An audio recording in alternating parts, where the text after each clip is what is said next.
கள்ளழகர் வைகையிலே கால் பதிக்கும் வேளையிலே கால் நிலவில் படுத்துக்கிட்டு பருவராகம் பாடணுமே.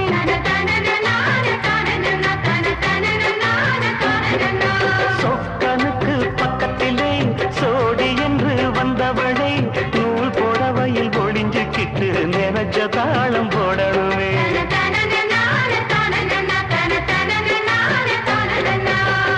ஆனாலும் உனக்கு ரொம்ப அவசரம் மாமாவே.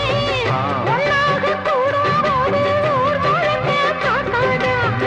பார்த்தாலும் தவறு இல்ல பனியுறங்கும் ரோசாவே, உன்னால சொத்த வச்ச மூக்குலதான் வைக்காதா. என்ன வாட்ட எண்ணுறியே, கைய கோர்த்து பின்னுறியே, உன் பாட்ட பாடி பலவிதமாக சேட்டை பண்ணுறியே. செங்குருவி செங்குருவி கா